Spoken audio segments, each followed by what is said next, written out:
Mars'a gidiyoruz, kulağa ütopik gelebilir ancak insan keşfi ve hırsı söz konusu olduğunda kendi gezegenimizin ötesine geçmek her zaman büyüleyici bir hayal olmuştur. Peki buna değer mi? Görüyorsunuz, bir şeyi söylemek ve kağıda yazmak bir şeydir. Bunu başarmak ise başka bir şey. Ve kendinize neden Mars diye sorabilirsiniz. Bilim sarsılmaz bir kesinlikle çarpıcı bir gerçeği ortaya koyuyor. Dünyada bir zamanlar yaşamış türlerin %99'undan fazlası yok olup gitmiştir. Bu gerçek derin bir iç gözlem yapmamızı gerektiriyor. Acaba biz de aynı kaderi paylaşmaya mı mahkumuz? Kendimizi bu kavşakta nasıl bulduk?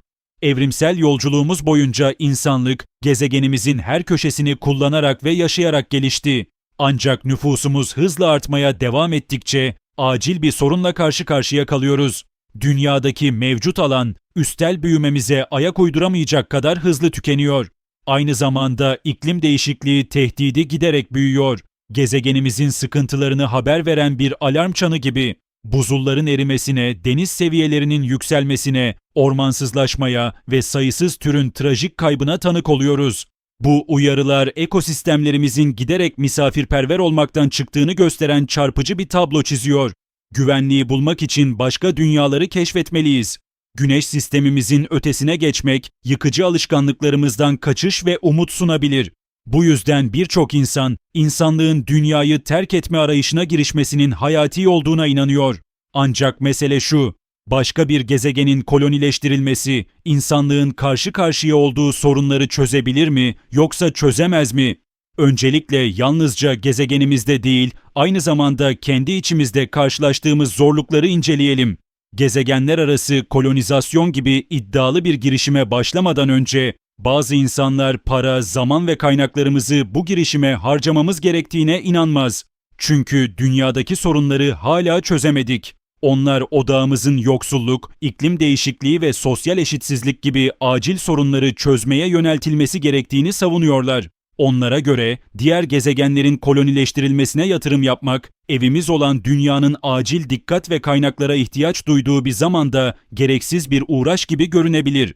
Başka bir grup şüpheci, diğer gezegenlerin kolonileştirilmesinin akıllıca olup olmadığını sorguluyor.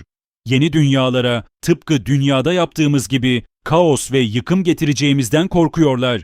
Kaynakların sömürülmesi, istilacı türlerin getirilmesi ve mevcut ekosistemlerin bozulması gibi konularda endişelerini dile getiriyorlar.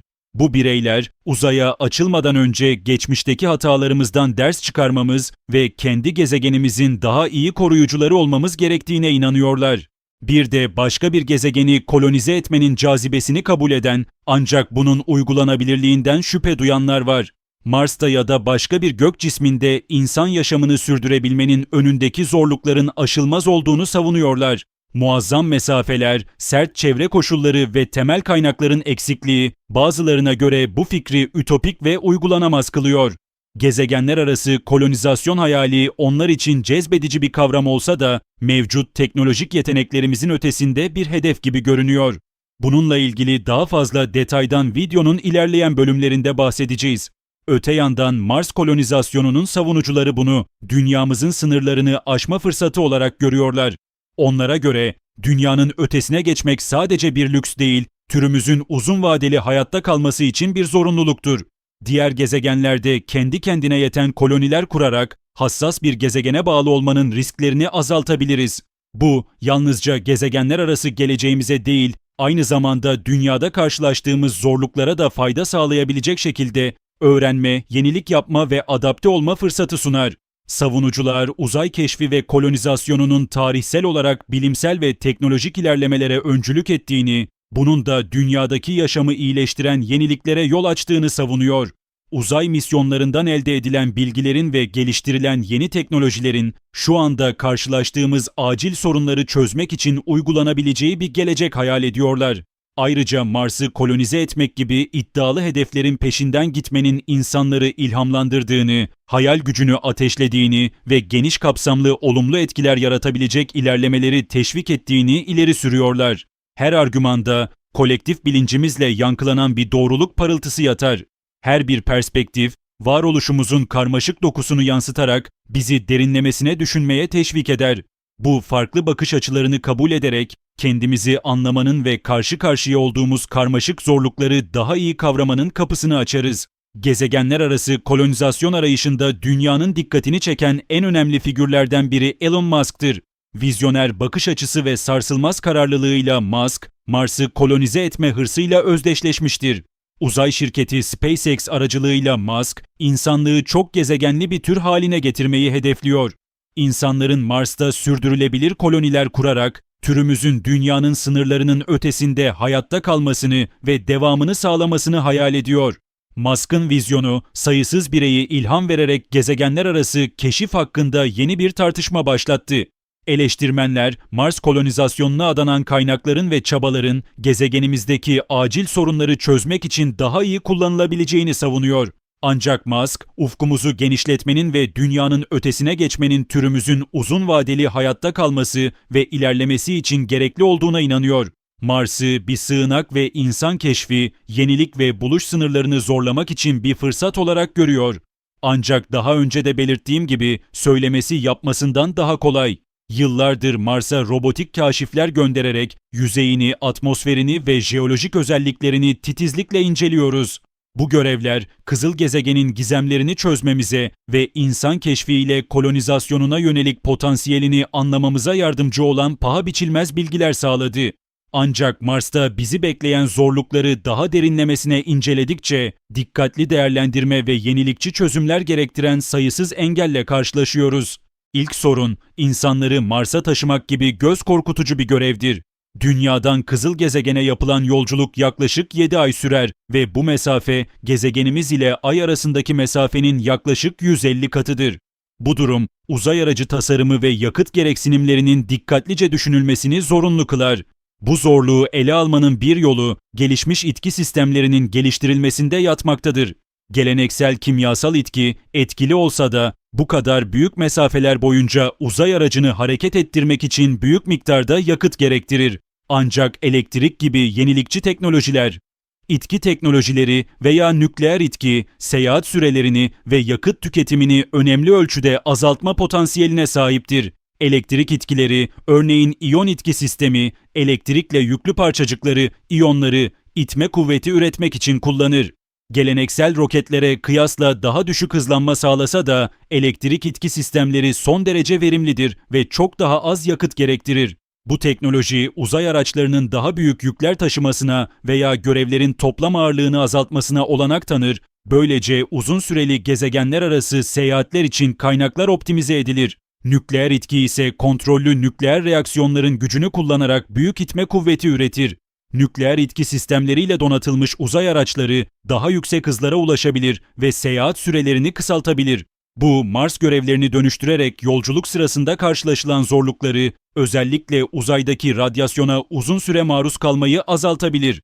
Hem elektrik hem de nükleer itki teknolojileri, uzay ajansları ve özel şirketler tarafından aktif olarak araştırılmaktadır.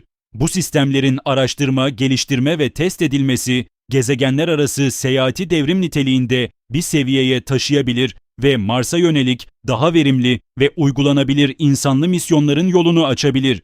Ayrıca yörüngede yakıt ikmali tekniklerindeki ilerlemeler, uzun süreli misyonların yakıt gereksinimlerini aşmada önemli bir rol oynayabilir. Dünyanın yörüngesinde altyapı kurulması veya aydan kaynakların kullanılmasıyla uzay araçları yakıt ikmali yapabilir ve Mars'a rotalarını sürdürebilir. Bu, tüm gerekli yakıtın baştan taşınma ihtiyacını azaltır.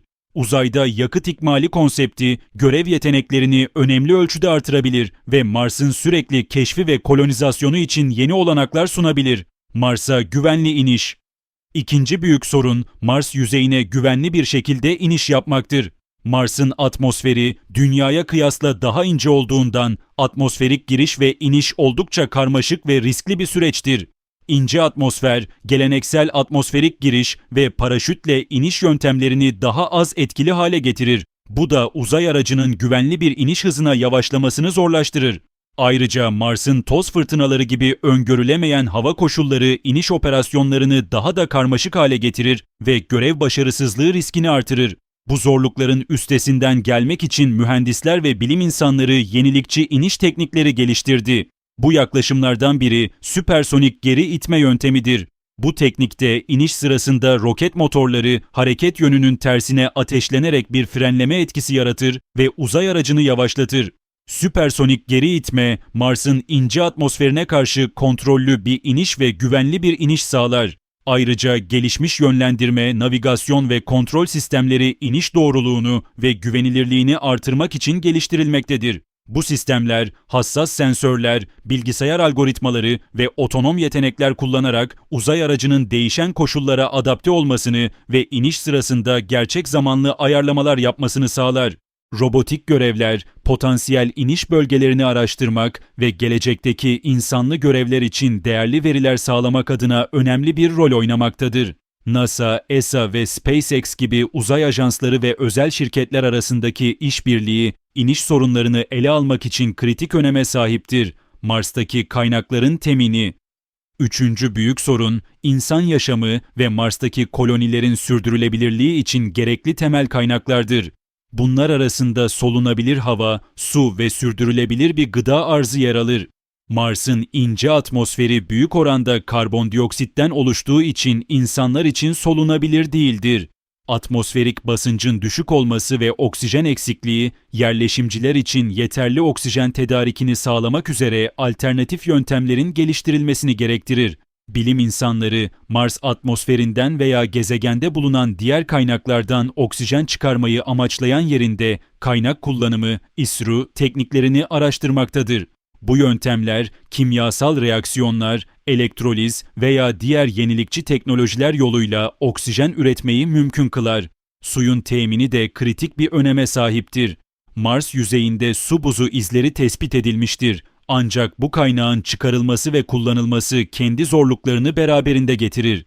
Bilim insanları buzu eritmek veya ısı kullanarak su moleküllerini serbest bırakmak gibi yöntemleri araştırmaktadır.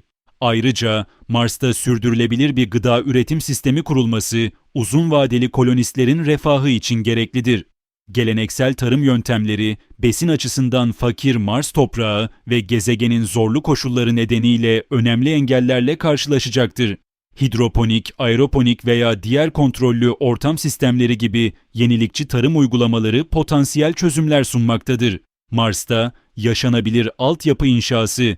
Dördüncü büyük sorun, Mars'ta insanların sürdürülebilir bir şekilde yaşayabileceği ve çalışabileceği bir temel yapı oluşturmaktır. Kolonistleri koruyacak bir habitat ve altyapı inşa etmek, dikkatli planlama ve yenilikçi mühendislik çözümleri gerektirir. NASA ve özel şirketler bu zorlu koşullara dayanabilecek gelişmiş habitat tasarımları ve malzemeler geliştirmektedir. Mars yüzeyinde yaşam ve yerleşim zorlukları Mars'taki çevresel yapılar, yenilikçi yalıtım tekniklerini içerebilir. Örneğin çok katmanlı koruma ya da Mars toprağını regolit yapı malzemesi olarak kullanan inşaat yöntemleri gibi. Yaşam alanlarının yanı sıra Mars'ta uzun vadeli bir koloninin sürdürülebilirliği için gerekli altyapının oluşturulması da hayati öneme sahiptir. Bu altyapı, enerji üretimi, iletişim sistemleri, depolama tesisleri ve ulaşım ağlarını kapsar. Güneş enerjisi, Mars'ta bol güneş ışığı bulunması nedeniyle umut verici bir enerji kaynağıdır. Hafif ve yüksek verimli tasarımlar gibi gelişmiş güneş paneli teknolojilerini kullanarak kolonilerin operasyonları için sürdürülebilir bir enerji kaynağı sağlanabilir.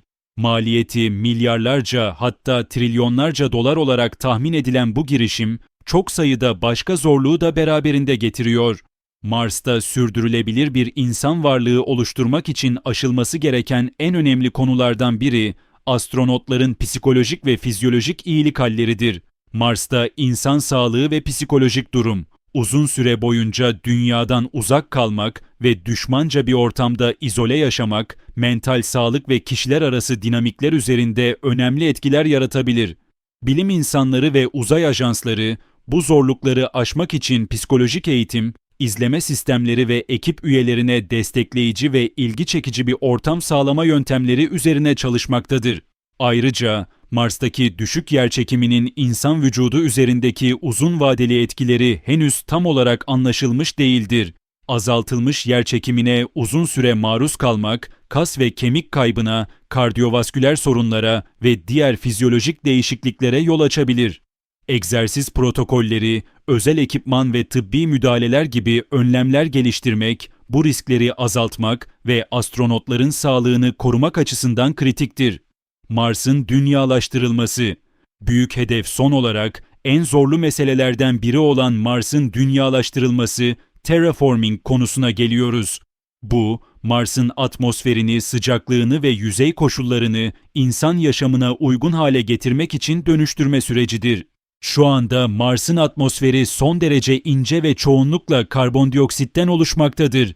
Nefes alınabilir oksijen bulunmaz ve ortalama sıcaklık sıfırın çok altındadır. Ayrıca gezegenin zararlı radyasyondan koruyacak manyetik bir alanı yoktur. Bu koşulları Dünya'ya daha benzer bir çevreye dönüştürmek, mühendislik ve bilim açısından büyük bir başarı gerektirir. Bir öneri, Mars atmosferine sera gazlarının salınmasıdır. Karbondioksit gibi gazların konsantrasyonunu artırmak, ısıyı tutarak genel sıcaklığı yükseltebilir. Bu durum, kutup buzullarının erimesine, su buharının serbest kalmasına ve gezegende daha stabil bir su döngüsü oluşmasına yol açabilir. Belirli mikroorganizmaların ya da genetiği değiştirilmiş bitkilerin tanıtılması da fotosentez yoluyla karbondioksitin oksijene dönüştürülmesine yardımcı olabilir. Ancak Mars'ın dünyalaştırılması kısa vadeli bir girişim değildir. Onlarca, hatta yüzlerce yıl sürecek sürekli çabalar gerektirir. Süreç son derece karmaşıktır ve dikkatlice dengelenmesi ve izlenmesi gereken birçok birbirine bağlı faktörü içerir. Sonuç, insanlığın sınırlarını zorlamak, Mars'ın dünyalaştırılması, şimdilik uzak bir hayal gibi görünse de insan hayal gücünü besler ve bilimsel keşifler ile yeniliklerin sınırlarını zorlamamıza ilham verir. Bu yolculuk sadece yeni bir yuva bulmakla ilgili değildir. Kendimizi, evrendeki yerimizi ve keşif ile uyum sağlama kapasitemizi öğrenmek için eşsiz bir fırsattır. Mars'ta sürdürülebilir bir varlık oluşturmak, insanlığın devamlılığını güvence altına almak, küresel felaket risklerini azaltmak ve ortak bilgi ve başarılarımızın hayatta kalmasını sağlamak açısından çok önemlidir. Bu zorluklar, insan ruhunun direncini ve bilgiye olan sonsuz arzumuzu temsil eder. Bu keşif yolculuğuna eşlik ettiğiniz için teşekkürler. Bir sonraki videoda görüşmek üzere.